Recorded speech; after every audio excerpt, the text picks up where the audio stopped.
भारत में एक ऐसा त्योहार मनाया जाता है जिसके बारे में ज्यादा लोग नहीं जानते। इसे भूत चतुर्दशी कहा जाता है। ये काली पूजा के एक शाम पहले मनाया जाता है। मुख्य रूप से यह बंगाल में मनाया जाता है, बुरी आत्माओं को घर से दूर रखने के लिए। कोलकाता के सबसे प्रसिद्ध क्रिमिनल लॉयर सत्यव्रत बाबू ने अपने लॉ फर्म से 11 जूनियर्स को भूत चतुर्दशी मनाने के लिए अपनी हवेली में आमंत्रित किया। उनके मेहमानों ने सोचा कि सत्यव्रत बाबू के लिए ऐसा कुछ मनाना असामान्य था, लेकिन वे बहुत उत्साहित थे ज्यादा देर तक इस असामान्यता के बारे में सोचने के लिए। आखिरकार उन्हें सत्यव्रत बाबू जैसे प्रतिष्ठित वकील के साथ समय बिताने का दुर्लभ अवसर मिल रहा था। जूनियर्स उनकी हवेली देख के आश्चर्यचकित थे। इस अवसर के लिए आंगन को 14 विशाल दियों से सजाया गया था।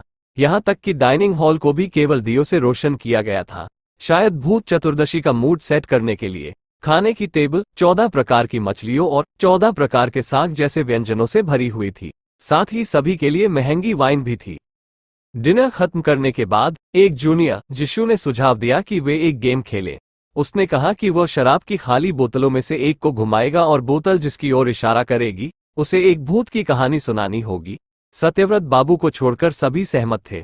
उन्होंने कहा कि वो सिर्फ एक श्रोता बनकर रहेंगे। खेल शुरू हुआ और एक एक करके सभी ने अपने अलौकिक और भयानक अनुभव शेयर किए। शराब की बोतल के नियम के कारण उनमें से कुछ को एक से अधिक कहानी भी बतानी पड़ी। जल्द ही उनके पास सुनाने के लिए कहानियां बची नहीं। हर कोई सत्यव्रत बाबू को इस अद्भुत दावत के लिए धन्यवाद देकर जाने की बात करने लगा। तब उन्होंने कहा, ठीक है, मैं आप लोगों को एक कहानी सुनाता हूं। सभी वापस डिनर टेबल के चारों तरफ बैठ गए। सत्यव्रत बाबू ने कहा, मैं कुछ दिनों पहले तक अलौकिक घटनाओं में विश्वास नहीं करता था। इस विजयादशमी कुछ ऐसा हुआ जिससे मेरी धारणा बदल गई। शहर में उस दिन बाहर जाने के लिए बहुत भीड़ थी, इसलिए मैंने घर में ही रहने और शक्ति चट्टोपाध्याय की एक किताब पढ़ने का फैसला किया। पढ़ते पढ़ते मुझे नींद आ गई होगी, क्योंकि जब मैं उठा तो किताब मेरे सीने पर रखी थी।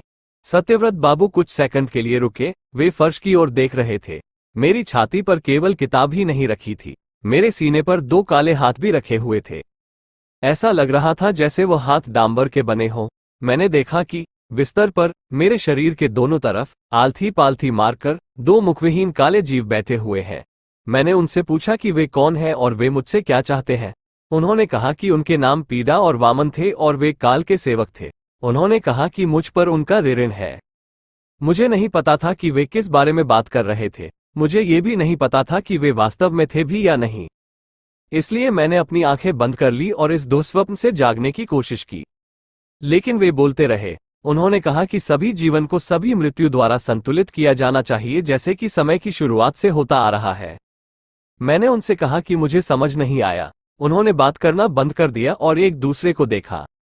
पीड़ा ने वामन से पूछा, ये किस भाग को नहीं समझा? वामन ने उत्तर दिया, मुझे नहीं पता। शायद ये सोच रहा है कि यदि संतुलन हमेशा से बना रहा है तो मानव आबादी कैसे बढ़ रही है। फिर वे दोनों मेरी ओर मुड़े और समझाने लगे कि जीवन और मृत्यु से उनका मतलब इस ब्रह्मांड में सभी जीवन से है। वनस्पति, जीव, सब कुछ, हर कोई। मैंने उनसे कहा कि मुझे समझ नहीं आया कि मैं उनका ऋणी कैसे हुआ। फिर उन्होंने मुझे समझाया कि मैंने 11 ऐसे अपराधियों का बचाव करके 11 बार मौत को धोखा दिया है, जिन्हें मैं जानता था कि वे दोषी हैं। अगर मैंने बचाव नहीं किया होता तो उन्हें निश्चित रूप से मौत की सजा मिलती। इसलिए मैं उनका ऋणी हूँ। जिन 11 जिंदगियों को मैंने बचाया था उनके बदले 11 मौतें। और अगर मैं अपना कर्ज नहीं चुका पाया तो मेरे परिवार को अपनी जान देकर चुकाना होगा। सभी हैरान दिखे, कुछ डरे हुए भी। सत्यव्रत बाबू खड़े हुए और बंदूक निकाल ली। उन्होंने अपने 11 मेहमानों पे बंदूक तानी और कहा, आई एम रियली सॉरी।